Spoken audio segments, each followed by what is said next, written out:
The family of former Congresswoman Bernice Johnson plans to sue over how she died last week. We could never bring Bernice Johnson back, but it was ridiculous and deplorable the type of treatment she received at that rehabilitation center. State Senator Royce West on what happened to the political trailblazer and his message to Baylor Scott and White. Can Colin Allred win the nomination for U.S. Senate without a runoff? He leads a crowded field of Democrats wanting to defeat Ted Cruz. Allred is with us on the issue that he thinks will motivate Texas voters this year. Will disagreement over the border lead to a government shutdown in 2 weeks? Texas Congressman Keith Self just back from the border with the House Speaker, and he joins us in studio. And Texas is plugging into other states to get more electricity.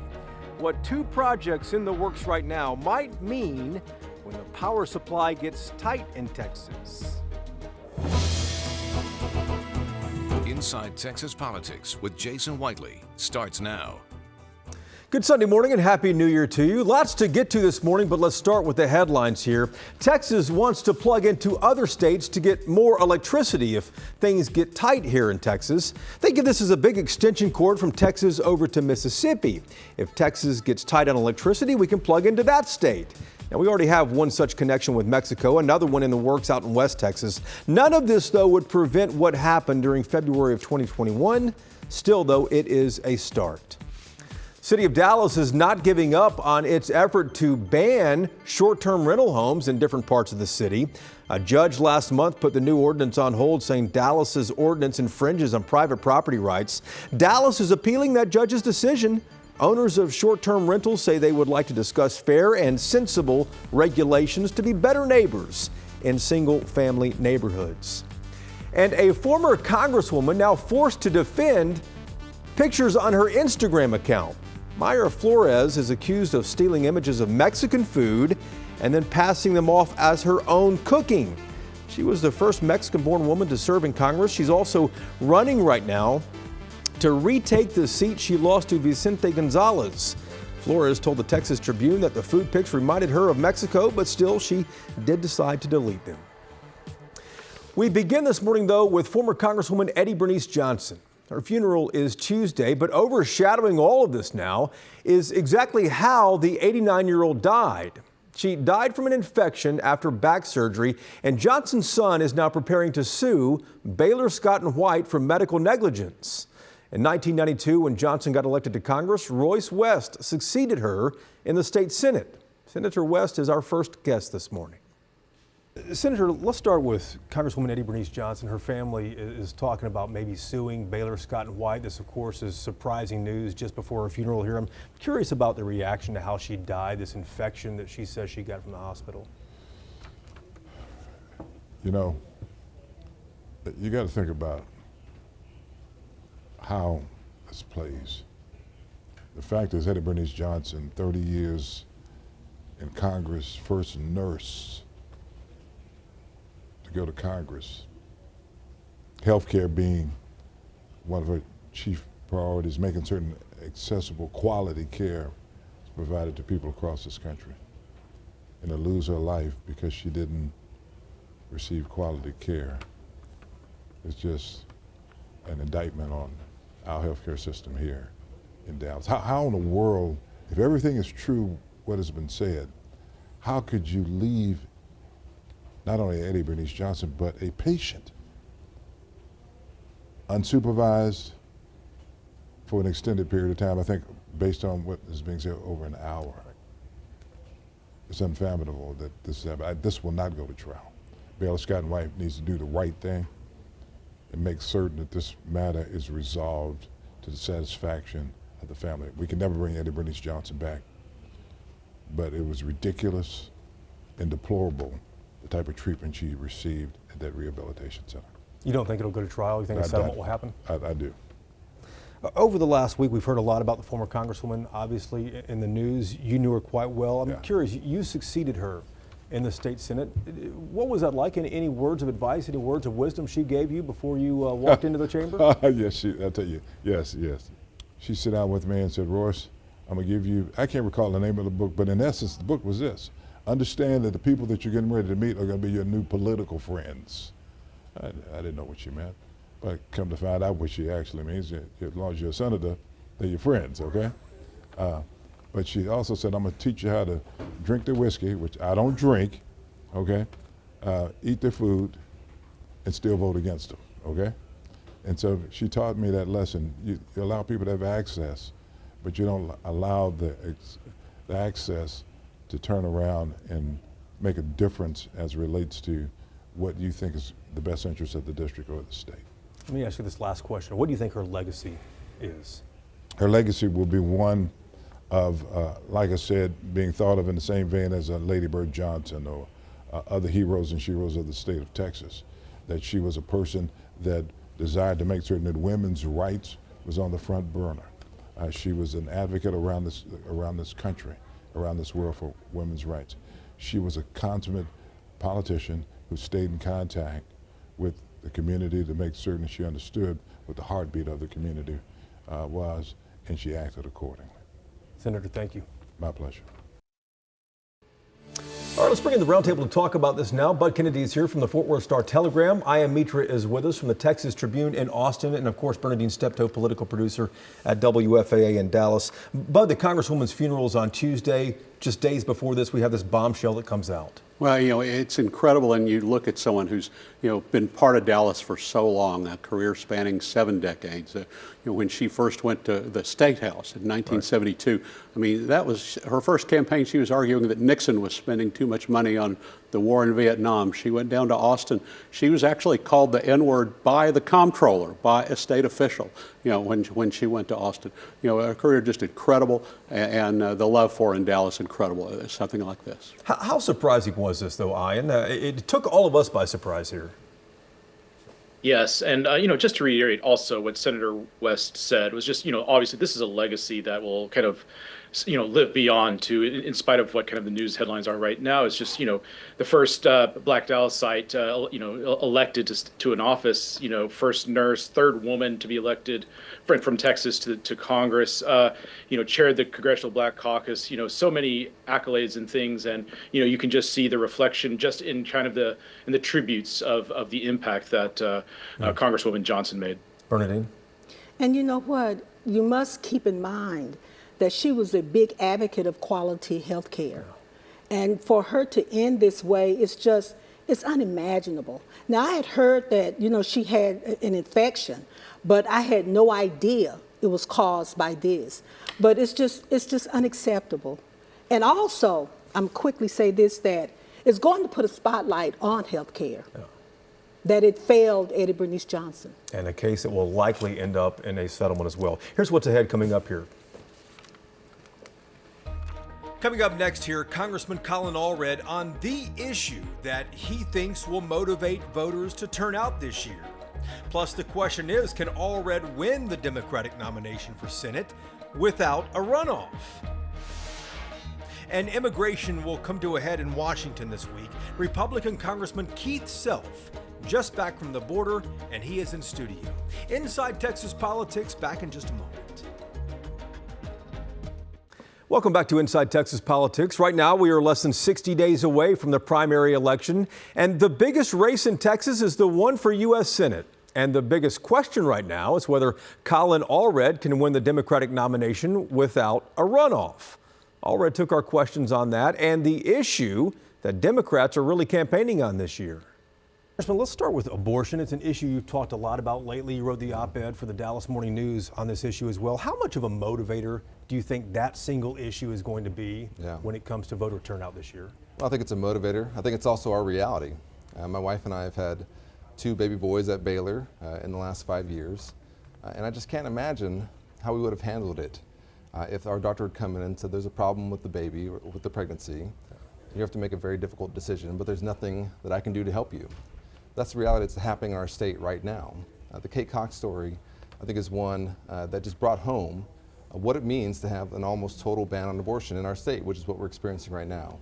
It's a mother of 2 who had to go to the emergency room 4 times, whose doctor said she needed a medically necessary procedure and who couldn't get it in our state and had to leave. That's unacceptable. I want to ask the politics of this. Harvard had a study out last month saying abortion's a big motivator for young people to go vote this year. But the study also showed that fewer young people actually plan to go vote in November compared to 4 years ago. How concerning is that? We'll see. We'll see. I think that we're going to have to make sure that we get folks across the board engaged. I think this is an incredibly important election. Here in Texas, we're going to have a very stark choice between, I think, the most extreme senator in the country, one who's been one of the most divisive leaders on the national stage for a decade now, versus me, who's literally the most bipartisan member of the Texas delegation. And for us as Texans, we have to send a message about who we are, because a lot of folks are looking at us and wondering what's happening in Texas. And I can tell you, I'm a fourth-generation Texan. This is not who we are. We're not a state where these have just run by extremists. We're a state that understands that people should be left to their own devices, be given freedom, a chance to taste their version of the American dream. That's not occurring right now. We can fix it. Super Tuesday is 2 months away. Can you win the primary without a runoff? Our goal is to make sure that every Texas Democrat or anybody who's going to engage in the Texas Democratic primary knows that I'm going to beat Ted Cruz on November 5th, that I'm the only person who can do that, and that I'll also bring our state back together after that. But there's 9 people on the Democratic ballot here. Yeah. You announced first. You have an advantage when it comes to fundraising. And in the polls, do you think this will go to a runoff? Yeah. Well, I've run tough races before, and I know how to be in a tough race and to make sure that we are appealing broadly to folks. And our goal, of course, is to make sure as quickly as possible we can start focusing on Ted Cruz. But as you know, in 2018, I had a 7-person primary that I won by 20 points, a runoff I won by 40, and then beat a 22-year incumbent by 7. So I understand that this is our process in Texas. My goal, of course, is to make sure as many Texas Democrats as possible know who I am and know what I want to do. I want to ask you about something that's out in your fundraising emails that I get a lot of, by the way, okay. And not just yours, but everyone else's. Inside Elections is an organization that rates different congressional districts across the country. It had this race ranked as a battleground last May when you announced. By November, though, that has switched back to likely Republican. What do you think happened in that? Do you think you're losing traction at all? No, I think that there's not much information to go on. And I think that, listen, we are a competitive state. And what we're going to make sure folks know is that Ted Cruz is somebody we can't afford to have as our senator for the next 6 years, who's not been doing the job over the last 6 years, who abandoned us when we had a statewide crisis and 30 million Texans were freezing in the dark, who's, I think, one of the architects of January 6th, who has been somebody who's voted against consistently the legislation that is most helpful to our state, whether it's the infrastructure bill, or the CHIPS and Science Act, or after Uvalde, the State for Communities Act. This is somebody who has not done the job, and I will. Congressman, thank you. Yeah, thanks so much, Jason. Immigration will come to a head in Washington this week. On Wednesday, House Republicans will begin hearings on whether to impeach the Homeland Security Secretary, Alejandro Mayorkas. The GOP argues that Mayorkas is derelict in his duty to protect the Texas-Mexico border. And the other big question in D.C. this weekend, will the disagreement over the border lead to a government shutdown in 2 weeks? Joining us right now is Republican Congressman Keith Self, a Republican who represents Collin and Hunt counties in North Texas. Just back from the border here, the House wants the Senate to pass H.R. 2, which would do a number of things: resume building the border wall. It would also deport and detain every undocumented immigrant. I believe reinstate the Remain in Mexico policy. This bipartisan deal in the Senate is kind of simmering over there, might be coming out. We're not sure if that's the case. It talks about limits on asylum, expedited removal. Question is there a compromise that you would accept between both of these ideas? We don't need to talk about compromise today. We need H.R. 2. It was a very strong border bill that we passed out of the House, and we expect the Senate to pass it as part of any negotiated deal. H.R. 2 is the deal. Is there any piece of that you'd be willing to set on the side just to get something on the scoreboard? I'm not negotiating with myself, Jason. Let's pass H.R. 2, which is a very strong border bill. H.R. 2 is the deal. There have been some of your colleagues, I believe a number of your colleagues, and maybe even you, who say, listen, if this does not get passed, they've had it for 7 months. If it doesn't pass by January 19th when the government runs out of money, we're not going to fund the government. Where are you on that? Jason, I was just at the border with the Speaker yesterday. We heard that the Border Patrol's job is to simply process illegal immigrants for transfer into the interior. 90% of the illegal immigrants in the Del Rio sector are eventually transferred into the interior of the United States. They're not securing our border. They're simply transporting illegal immigrants into the United States. But the governor of Texas is doing that too by busing people and by flying people to different sanctuary cities. But wait a minute, New York, 80% of the illegal immigrants that go to New York are federally transported. Only 19% come out of Texas. Let me ask you again about this government shutdown that could happen on January 19th, where everyone hopes it doesn't happen. Right. But do you support shutting down the federal government if there are no changes on the border? We must secure our border. This is one of the two existential threats to our republic. We must secure the border. The deal is we secure the border before we do anything else. We must secure the border. It sounds to me like that you would be in favor of not funding the government until this border gets secured. I'm not in favor of any government shutdown, but we must secure the border. Let me ask you about the White House proposal, $14 billion supplemental spending package. It would put 1,300 more Customs and Border Patrol agents on the ground, hire others to seek out fentanyl. Why shouldn't Republicans consider part of that at least and then ask for more? Because it's not an issue of money. How do we change the behavior of a lawless president is what we're looking for. How do we do that? How do we change the behavior of a president who doesn't need more money, who doesn't need more policy? He simply needs to do as he said he would do when he raised his right hand, secure the border, execute the laws of the United States. How do we do that? The only thing that Washington responds to is either force or money. The power of the purse is the House of Representatives' job. We must use the power of the purse. Congressman, on Wednesday, a congressional committee will hold hearings on whether to impeach the Homeland Security Secretary, Alejandro Mayorkas. There's a narrow Republican majority. You can't afford to lose anybody on there. But if and when this gets to the floor, do you think there will be enough votes to impeach Mayorkas? I hope there will be, because we've had one opportunity to impeach Secretary Mayorkas in 2023. It failed. But the overwhelming evidence, I mean, look at the last 2 weeks in the Del Rio sector. They were so overwhelmed, they had no border control agents in the field. Every single one of them was in the office doing paperwork. That was what we saw in the last 2 weeks. I think that might change the equation for the Republican conference that yes, it's time to admit that Mayorkas is derelict in his duties. We need to impeach him. You think that will get enough votes, considering I hope the so. numbers we've seen? I hope so. Congressman, thank you. Very good. Thank you.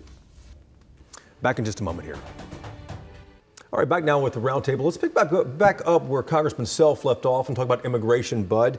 Clearly, it's going to be one of the biggest issues for Republicans this year. Will it be enough, though, for them? We're not at any different place we've been all along. The Republicans and Democrats both keep this alive because it's a club they could both hit each other over the head with. There's been no settlement since the Bush administration, no hint of a settlement. We're not any closer now. That's a good point. Ian?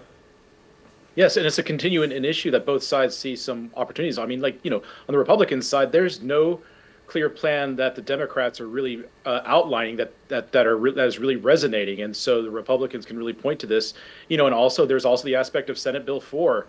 That's going to be something that the Justice Department has already sued over regarding the state crimes for illegal entry. I mean, that's going to continue this as well. Bernadine, things are bad, though, on the border. A lot of folks are coming across right now. Is this going to drag down Democrats? Well, no, because it's a political season.